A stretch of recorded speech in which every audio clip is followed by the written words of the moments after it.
This is packet number 13, problem number 1D. So we need to figure out in this problem how to integrate from the cosine x times sine squared x from 0 to pi over 4. And in this kind of problem, we need to establish what u would be. When you have two functions being multiplied together, it's often helpful to see if you can identify, if you pick one function, is the derivative of that one that you picked in the problem itself? Well, in our case, we have a cosine. Derivative of cosine is negative sine. Well, we have sine squared, so that's kind of the same, but not exact. If I have the derivative of sine squared, well, I'd need to use an extended power rule. That would be 2 sine x times cosine x. But if I just say the derivative of sine, that is cosine. So why is that helpful? Because if I say u is the sine of x, then du is cosine x dx. Okay, so I could say this term right here is just u squared. Then, in order to get du, I need two parts. I need a cosine x and I need a dx. So I have a cosine x here and I have a dx there. So those two combined make up du. I need my integral sign, and I need to identify what my new limits of integration would be. So u of 0 is the sine of 0, and that's 0. U of pi over 4 is the sine of pi over 4, and that's the square root of 2 over 2. So my new limits are root 2 over 2. In order to integrate this problem, u squared, well, that's a power rule. So I have u cubed, 1 higher power, divided by the higher power, from 0 to root 2 over 2. So I have root 2 over 2 cubed. This is all going to be times 1/3 minus 0 cubed. So root 2 over 2 cubed, that would be 2 root 2 over 8. So that's 1/4. So I think it's root 2 over 12.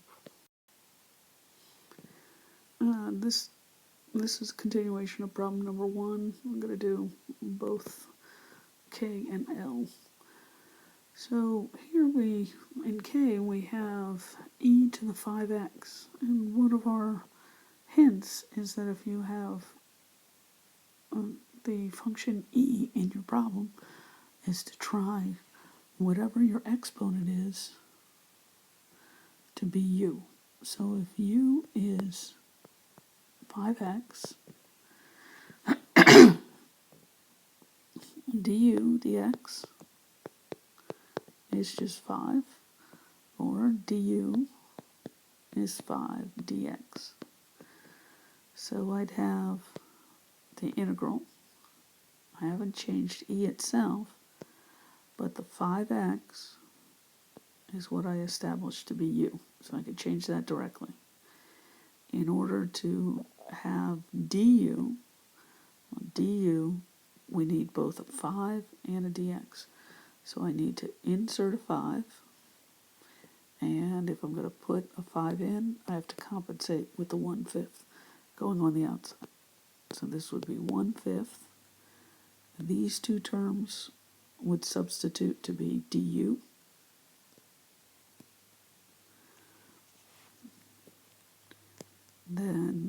lastly, I need to think about changing my limits of integration. So u of 1 would be 5, and u of 2 would be 10. So I'd be going, my new integral would be from 5 to 10. So the antiderivative of e to the u is just e to the u.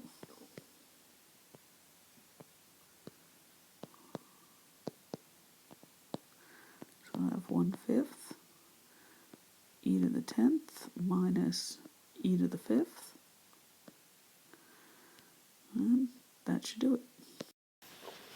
So on L, well, we have 1 over x times ln of x. Same kind of idea is I really have two things being multiplied together. So can I call one of them to be u and find out that I have the derivative of another? Well, or do I have its derivative in there?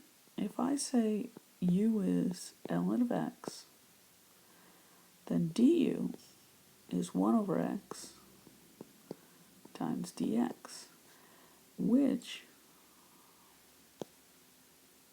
so happens that I have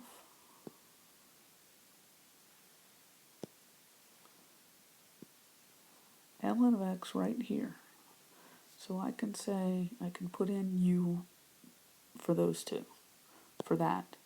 And now to take care of the du, well, I need 1 over x. So I took care of that. And I have dx. So these two compensate, and they can substitute as du. So I still really have 1 up here because the natural log was over 1.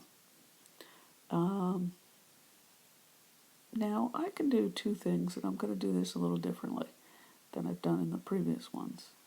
I can either find out what and substitute my units, my limits of integration, and get those in terms of u. Or I can do something else.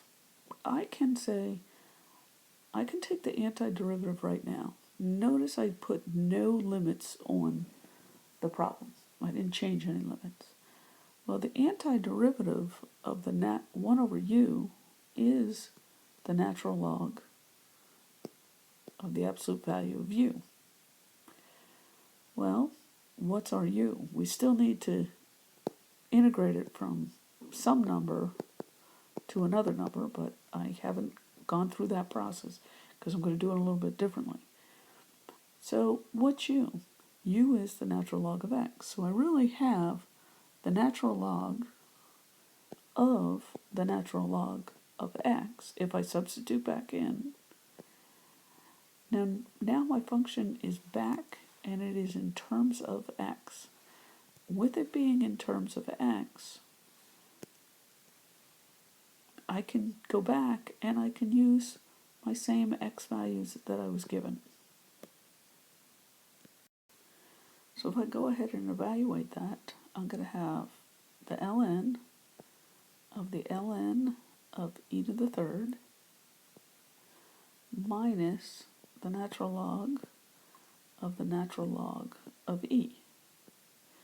Well, the natural log of e to the third, that's just 3. So I have the natural log of 3 minus the natural log of e is 1. So I'm going to have the natural log of 1. And the natural log of 1, that is 0. So this all is equivalent to the natural log of 3.